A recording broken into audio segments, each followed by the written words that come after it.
Hello दोस्तों, welcome to Abhipedia powered by Abhimanyu IAS. खुशखबरी खुशखबरी खुशखबरी, जिस दासी लंबे समय तो इंतज़ार होनो वेला आ गया।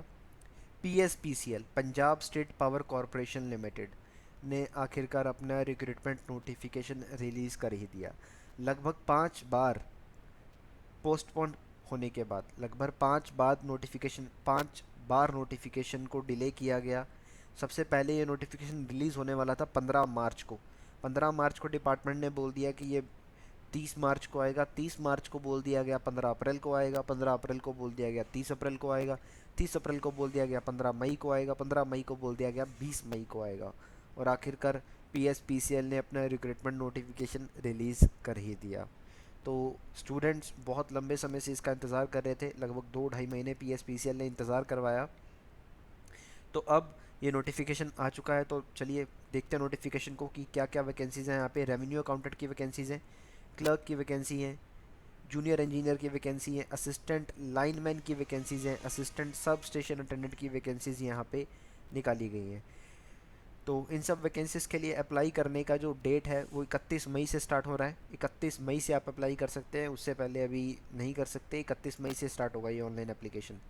उसके बाद कब तक अप्लाई कर सकते हो आप? 20 जून तक अप्लाई कर सकते हो। 20 जून तक, लगभग 20 दिन आपको दिए गए हैं अप्लाई करने के लिए। 20 जून 2021 तक आप अप्लाई कर सकते हो। उसके बाद last date for filling the fee. तो फ़ी फिल करने की लास्ट डेट कौन सी है? आप जो फॉर्म फिल करने वाले हो उसके लिए जो फ़ीस फिल करने की लास्ट डेट कौन सी है? वो है 2 जुलाई। वो है 2 जुलाई। 2 जुलाई तक आप फ़ीस फिल कर सकते हो। लगभग 12 दिन एक्स्ट्रा दिए गए फ़ीस फिल करने के लिए सिर्फ। अब देखते हैं कैटेगरी वाइज यहाँ पर वैकेंसी कितनी कितनी आई है। अगर मैं देखूँ, सबसे पहले बात करूँ रेवेन्यू अकाउंटेंट की, तो रेवेन्यू अकाउंटेंट के लिए यहाँ पे 12 पोस्टें जनरल कैटेगरी के लिए निकाली गई हैं, जिसमें से 3 जो हैं वो वुमेंस के लिए रिजर्व है। जो 3 है वो वुमेंस के लिए रिजर्व है। उसके बाद शेड्यूल कास्ट मजहबी वाल्मीकि के लिए 2 पोस्टें हैं, जिसमें से एक वुमेन के लिए रिजर्व है, यानी कि मेल के लिए एक रह जाती है। उसके बाद बात करें, एक्स सर्विसमैन की वैकेंसी है, that is for the self dependent, तो एक ही वैकेंसी है, वो वुमेन के लिए रिजर्व है। उसके बाद पीडब्ल्यूडी की एक वैकेंसी है, जो मेल के लिए है, फीमेल के लिए नहीं है। स्पोर्ट्स पर्सन की बात करूँ तो एक ही वैकेंसी है, जो वुमेन के लिए रिजर्व है। एंड फ्रीडम फाइटर की एक वैकेंसी है, जो मेल के लिए है। तो टोटल 18 पोस्टें यहाँ पे निकाली गई हैं। किसको लेके? रेवेन्यू अकाउंटेंट को लेके। चलिए, अब उसके बाद बात करेंगे हम क्लर्क की। क्लर्क की बात करूँ तो 214 वैकेंसीज़ यहाँ पर जनरल कैटेगरी के लिए आई हैं, जिसमें से 60 वुमेंस के लिए रिजर्व है। यानी कि आप देख सकते हैं कि बाकी की जो 154 बचती हैं वो यहाँ पर मेल के लिए है। उसके बाद ईडब्ल्यूएस की बात करूँ तो 55 वैकेंसीज़ हैं, 18 वुमेंस के लिए रिजर्व हैं। 55 शेड्यूल कास्ट मजहबी के लिए हैं, 55 उसमें से 21 वुमेंस के लिए रिजर्व है। शेड्यूल कास्ट जो मजहबी वाल्मीकि एक्स सर्विस मैन है उनके लिए 10 है, वुमेंस के लिए 0 है। शेड्यूल कास्ट मजहबी वाल्मीकि स्पोर्ट्स पर्सन है, 3 वैकेंसी है, वुमेंस के लिए 0 है। शेड्यूल कास्ट अदर्स में 55 वैकेंसीज है, वुमेंस के लिए 23 हैं। And schedule caste others ex serviceman self dependent जो हैं उनके लिए 11 वैकेंसी है, वुमेन के लिए 0 है इसमें। Schedule caste other sports person जो हैं 3 वैकेंसी है, वुमेन के लिए 0 है। बीसी की बात करूँ तो 55 वैकेंसी है, 22 वुमेन के लिए रिजर्व है। बीसी अगर मैं बैकवर्ड क्लासेज में एक्स सर्विसमैन सेल्फ डिपेंडेंट की बात करूँ तो 11 वैकेंसीज है, वुमेंस के लिए 0 है। उसके बाद एक्स सर्विसमैन सेल्फ डिपेंडेंट की बात करूँ तो 38 वैकेंसी है, वुमेंस के लिए 22 रिजर्व है। पीडब्ल्यूडी विजुअली हैंडीकैप्ड जो है उनके लिए 6 वैकेंसी है, 3 वुमेंस के लिए हैं। जो हियरिंग हैंडीकैप्ड है उनके लिए भी 6 वैकेंसी है, 3 वुमेंस के लिए हैं। जो ऑर्थोपेडिकली हैंडीकैप्ड है उनके लिए 5 वैकेंसी है, 3 वुमेंस के लिए हैं। जो मेंटल इलनेस या मल्टीपल डिसेबिलिटी वाले हैं उनके लिए भी 5 वैकेंसी है, 2 वुमेन के लिए रिजर्व है। स्पोर्ट्स पर्सन जो है 12 वैकेंसी है, 6 वुमेन के लिए रिजर्व है। फ्रीडम फाइटर के लिए भी 5 वैकेंसी हैं, 3 वुमेन के लिए रिजर्व है। तो टोटल 549 वैकेंसीज यहाँ पर निकाली गई हैं, जिसमें से 186 वुमेंस के लिए हैं। तो ये क्लर्क की बात की, पहले हमने रेवेन्यू अकाउंटेंट की बात करी थी। अब हम टेक्निकल पोस्ट को भी देख लेते हैं। तो टेक्निकल में यहाँ पे जेई के लिए जो है वो जनरल कैटेगरी की 30 है, और 9 जो है वो वुमेंस के लिए रिजर्व है। क्लियर? एंड टोटल अगर मैं बात करूँ बाकी कैटेगरीज की, आप देख सकते हो अपने अकॉर्डिंगली, आप जिस भी कैटेगरी से हो। 75 वैकेंसीज निकाली गई हैं जेई की, जिसमें से 25 वुमेंस के लिए रिजर्व है। उसके बाद मैं बात करूँ असिस्टेंट लाइनमैन की, तो असिस्टेंट लाइनमैन की यहाँ पर 663 वैकेंसीज यहाँ पर जनरल कैटेगरी में है। देखिए असिस्टेंट लाइनमैन जो होता है ये इसमें वुमेंस की कोई पोस्ट नहीं होती, ये सारी की सारी मेल्स के लिए हैं। तो 1700 वैकेंसी यहाँ पर मेल्स के लिए निकाली गई है, 1700 वैकेंसीज यहाँ पर मेल्स के लिए निकाली गई हैं। उसके बाद मैं बात करूँ सब स्टेशन अटेंडेंट की, असिस्टेंट सब स्टेशन अटेंडेंट की, उसमें भी जनरल कैटेगरी की 112 पोस्टें हैं और बाकी कैटेगरी अपने आप अपनी कैटेगरी वाइज देख सकते हैं। 290 टोटल पोस्ट है और वुमेंस के लिए ये भी पोस्ट नहीं होती, तो 0 पोस्ट है वुमेंस के लिए। क्लियर। एंड अब यहाँ पे जो रिजर्वेशन है वो सिर्फ पंजाब के डोमिसाइल पर्सन्स को ही मिलेगा। अगर आप किसी और स्टेट से बिलोंग करते हो और PSPCL में अप्लाई करना चाहते हो तो आप सिर्फ जनरल कैटेगरी के लिए अप्लाई कर सकते हैं, जनरल कैटेगरी के लिए ही अप्लाई कर सकते हैं। क्लियर। चलिए, और जितने भी रिजर्व्ड कैटेगरी वाले एस्पिरेंट्स हैं, जितने भी SC ST OBC किसी से फॉर्म भरेंगे तो उनको अपना जो पंजाब का डोमिसाइल दिखाना पड़ेगा बाद में, वो 1 जनवरी 2021 के बाद का होना चाहिए, इसके पहले का वैलिड नहीं रहेगा। क्लियर, इससे पहले का वैलिड नहीं रहेगा। चलिए, नोटिफिकेशन को ध्यान से पढ़ लेना है, ध्यान से अपनी नंबर ऑफ़ वैकेंसीज़ को चेक कर लेना है इसको अप्लाई करने से पहले। चलिए आगे चलते हैं, थोड़ा देखते हैं। तो सर्टिफिकेट्स की बात यहाँ पे की गई है कि सारे सर्टिफिकेट्स जो अगर आप किसी कैटेगरी से अप्लाई करते हो तो सर्टिफिकेट्स आपके पास होने चाहिए। उसके बाद क्वालिफिकेशन की तरफ बढ़ते हैं। तो रेवेन्यू अकाउंटेंट की जो वैकेंसी है, ठीक है, जो 18 पोस्टें आई हैं उसमें आपको क्या क्वालिफिकेशन चाहिए? तो क्वालिफिकेशन इसमें बीकॉम होनी चाहिए कम से कम 60% के साथ, कम से कम 60% के साथ आपके पास बीकॉम होनी चाहिए, या फिर एमकॉम भी हो सकती है विद मिनिमम 50% मार्क्स। कम से कम 50% मार्क्स के साथ आपके पास एमकॉम भी हो सकती है। क्लियर। अगर आपके पास बीकॉम में कम नंबर हैं तो एमकॉम में कम से कम आपके पास 50% तो होने चाहिए। और या फिर आप CA इंटर हो तब भी आप अप्लाई कर सकते हो, CA इंटर वाले भी अप्लाई कर सकते हैं। उसके बाद क्लर्क की बात करूँ तो क्लर्क की जो 549 वैकेंसीज यहाँ पे निकाली गई हैं, इसके लिए बैचलर डिग्री आपके पास होनी चाहिए किसी भी यूनिवर्सिटी से, किसी भी यूनिवर्सिटी की बैचलर डिग्री आपके पास होनी चाहिए, किसी भी यूनिवर्सिटी की बैचलर डिग्री आपके पास होनी चाहिए। और उसके अलावा कम से कम 120 घंटे का आपके पास कंप्यूटर कोर्स का सर्टिफिकेट होना मैंडेटरी है।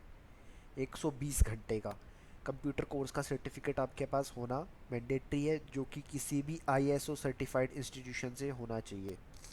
क्लियर।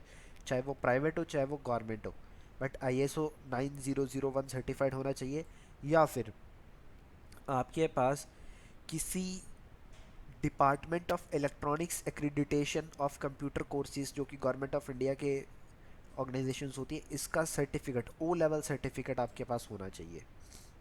क्लियर। या फिर जिन एस्पिरेंट्स ने कंप्यूटर या इंफॉर्मेशन टेक्नोलॉजी की फील्ड में ग्रेजुएशन या पोस्ट ग्रेजुएशन किया हुआ है, उनको ये जो सर्टिफिकेट्स हैं ये प्रोड्यूस करना रिक्वायर्ड नहीं है। उसके बाद पंजाबी पास होनी चाहिए आपके पास मैट्रिक तक यानी कि 10वीं कक्षा तक आपके पास पंजाबी का होना मैंडेटरी है। क्लियर।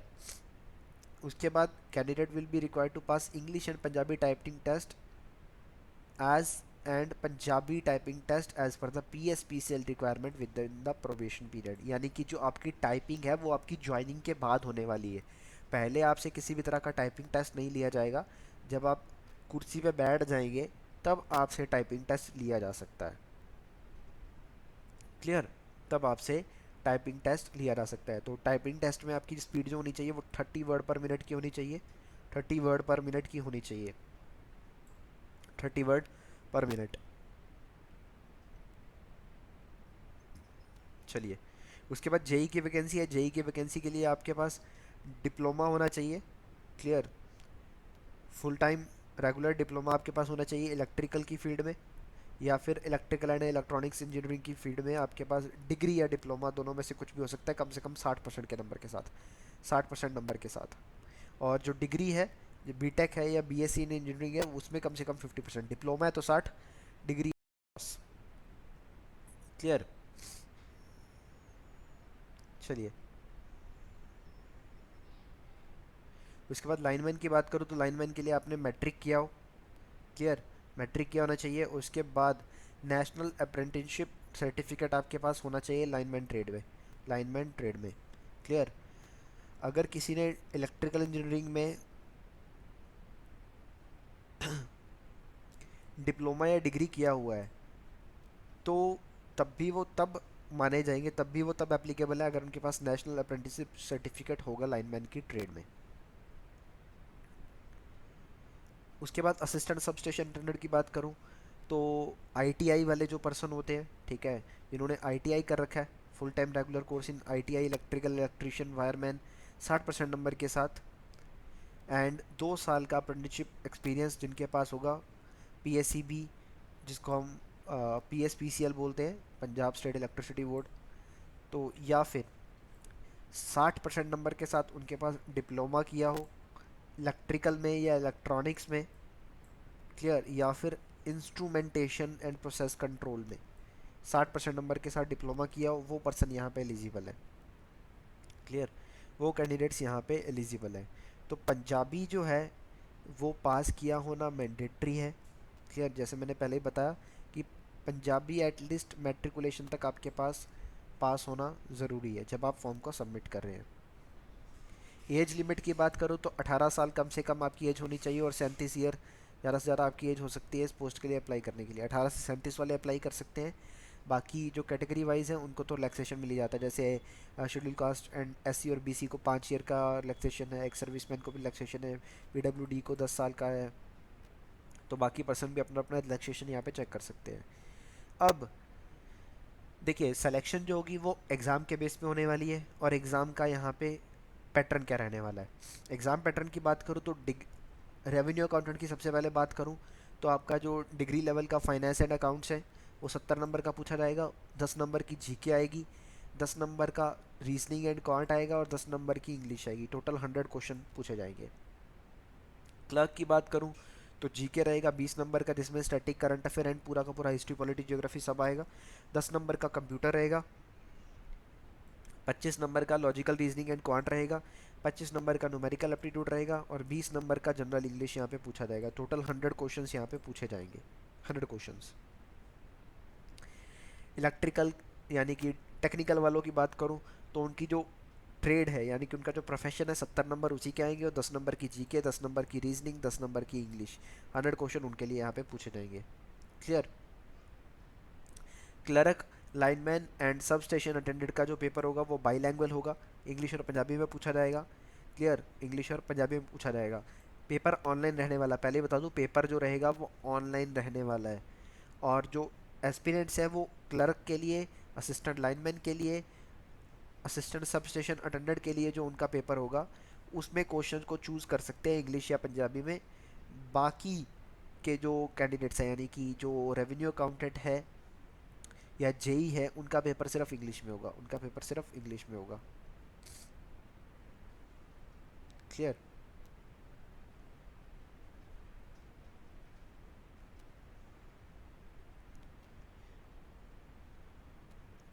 अब पेपर की बात करें तो ऊपर का तो हमने पेपर पैटर्न जाना, ये तो पेपर पैटर्न था। अब पेपर होंगे कितने, एक पेपर होगा या दो पेपर होंगे? तो देखिए जो रेवेन्यू अकाउंटेंट है, लाइनमैन है, सब स्टेशन अटेंडेंट है, इनका तो एक ही पेपर होने वाला है, इनके लिए एक ही एग्ज़ाम होगा। बट जो जेई है और जो क्लर्क है इसमें कंपटीशन थोड़ा ज़्यादा रहता है, तो इसका पेपर जो होगा वो 2 शिफ्ट में होगा, यानी 2 शिफ्ट यानी कि 2 पेपर होने वाले हैं। एक तो होगा सबसे पहले प्रिलिमिनरी एग्जामिनेशन यानी कि पहला पेपर फेज़ 1। जो एस्पिरेंट पेपर 1 को क्रैक करेंगे वो फेज़ 2 के लिए यानी कि पेपर 2 के लिए मेंस एग्जामिनेशन के लिए एलिजिबल होंगे, फिर वो मेंस एग्जामिनेशन को अटेम्प्ट करेंगे। ठीक है। पेपर की स्कीम वही रहने वाली है, पेपर की स्कीम वही रहेगी। क्लियर। 100 क्वेश्चन ही पेपर 1 में आएंगे, 100 क्वेश्चन ही पेपर 2 में आएंगे, दोनों में ही 100 क्वेश्चन पूछे जाएंगे। क्लियर। लगभग 4 गुना एस्पिरेंट्स, लगभग 4 टाइम्स एस्पिरेंट जो है वो पेपर 2 के लिए यानी कि फेज़ 2 के लिए चूज़ किए जाएंगे, और उसके बाद ये फेज़ 2 में पेपर देंगे और उसके बाद इनको सिलेक्शन दिया जाएगा। क्लियर।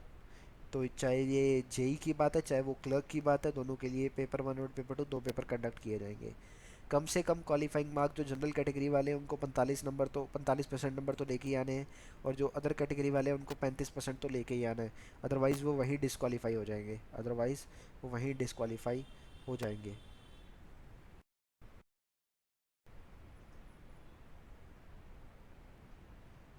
क्लियर।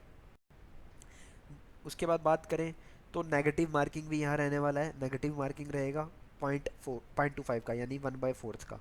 एक नंबर का एक क्वेश्चन होगा तो 1/4 यहाँ पर नेगेटिव मार्किंग भी रहने वाली है, नेगेटिव मार्किंग रहने वाली है।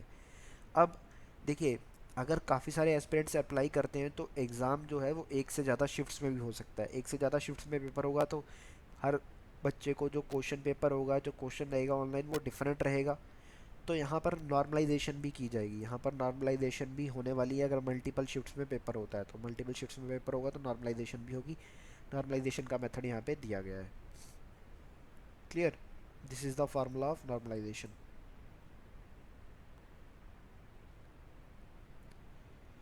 चलिए, तो पेपर सारी बात आ चुकी है। अब किसी का कोई डाउट रह गया हो तो हम बात करेंगे। कोई भी अपना किसी भी तरह का डाउट, नोटिफिकेशन में कुछ समझ में ना आया हो, कुछ प्रॉब्लम हो, तो कमेंट सेक्शन में अपना किसी भी तरह का डाउट पूछ सकते हो आप। एंड अब बात थोड़ी सी प्रिपरेशन की कर लेंगे। देखिए, प्रिपरेशन की अगर मैं बात करूं आपसे, तो प्रिपरेशन को थोड़ा कंटिन्यू रखना है आपको, प्रिपरेशन नहीं छोड़नी है। ठीक है। प्रिपरेशन तो मैं पहले 2 महीने पहले से ही आपको कहता रह रहा हूँ कि जो नोट बेसिकली कंपटीशन जो है ना वो बहुत टफ रहने वाला है, तो कट ऑफ ज़्यादा जाने के चांसेस है। तो आपको रुकना नहीं है, आपको अपनी प्रिपरेशन करते रहना है, आपको अपनी प्रिपरेशन करते ही रहना है, आपको नहीं रुकना है।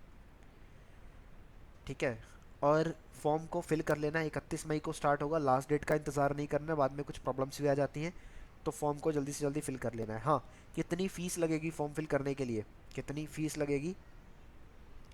जो एससी को छोड़ के, शेड्यूल कास्ट को छोड़ के और पर्सन विद डिसेबिलिटी को छोड़ के, इनको देने हैं 944 रुपये, और उसके अलावा अगर कोई बैंक चार्जेस होते हैं तो शेड्यूल कैटेगरी वाले जो हैं इनको देने हैं 590 रुपये, और इसके अलावा अगर कोई बैंक चार्जेस हैं तो पर्सन विद डिसेबिलिटी को भी सेम देने हैं 590 प्लस कोई बैंक चार्जेस हैं तो इनको ये फीस पे करनी है।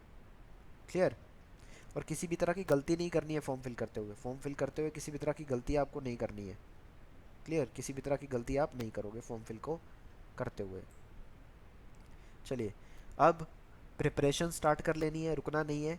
ज़्यादा इन्फॉर्मेशन पाने के लिए चैनल को सब्सक्राइब कर लीजिए और बेल आइकन दबाना नहीं भूलना है, ताकि आपको सारे अपडेट्स मिलते रहें। इसके अलावा PSPCL को लेके हमारे जो कोर्सेज़ हैं इनका लिंक नीचे डिस्क्रिप्शन में आपको मिल जाएगा। अपने आप को बूस्टअप कर लीजिए, अपने आप को प्रिपेयर कर लीजिए और लगे रहिए। रुकना नहीं है, चलना हमारा काम है। तो समझ आ गई होगी आपको। तो आज की सेशन को यहीं समाप्त करेंगे। किसी भी तरह का डाउट हो तो कमेंट सेक्शन में पूछिएगा। It's all for today. Thank you so much and all the best for the exam.